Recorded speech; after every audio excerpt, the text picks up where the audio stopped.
আমাদের অনেক প্রিয়জন, বন্ধু বান্ধব, শুভাকাঙ্ক্ষী সারা পশ্চিমবাংলায় তথা ভারতবর্ষে আছেন, তারা শুভেচ্ছা জানাতে চান। আমি তাদেরকে, তারা যে আমাদের জন্য এত চিন্তা করেন, শুভেচ্ছা জানাচ্ছেন। সবাইকে আন্তরিক শুভেচ্ছা, ধন্যবাদ, আমার কৃতজ্ঞতা জানাচ্ছি।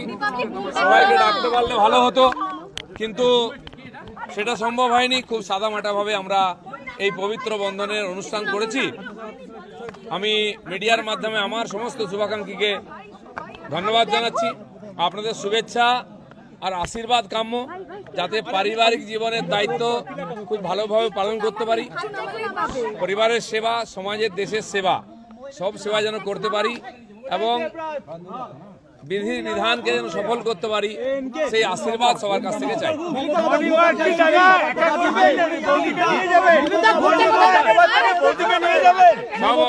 দেখুন, বহু লোক শুভেচ্ছা জানিয়েছেন, কেউ এসেছেন, বেশিরভাগ সোশ্যাল মিডিয়ার মাধ্যমে জানিয়েছেন। আমি সবাইকে আমার তরফ থেকে কৃতজ্ঞতা জানাচ্ছি। মমতা ব্যানার্জি মুখ্যমন্ত্রী, তিনিও জানিয়েছেন শুভেচ্ছা। আমি সবাইকে কৃতজ্ঞতা জানাচ্ছি। কালকেই খড়গপুর যাব। ব্যাস, সাধারণ জীবন আমাদের যেমন চলতো, আমরা রাজনৈতিক কর্মী, সেই কাজের মধ্যেই থাকবো, তার সঙ্গে পারিবারিক জীবনের দায়িত্ব পালন করব।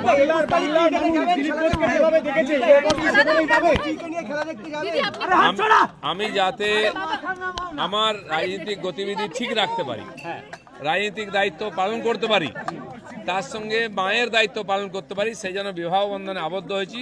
আমার জীবন সঙ্গিনী রিঙ্কু সব জানে, সেও পার্টির কর্মী, সব জেনে আমার পরিবারের মায়ের দায়িত্ব স্বীকার করেছে।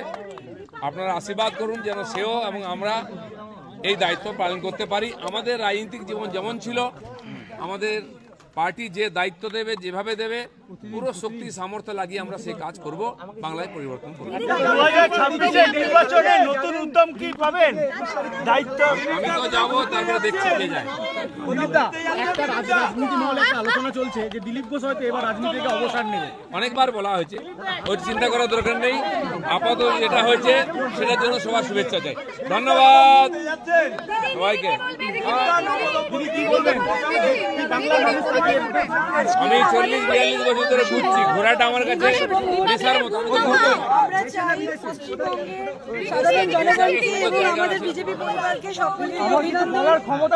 আচ্ছা, শুনে নিন আমার সহধর্মিনী কি বলছেন, তার বক্তব্য।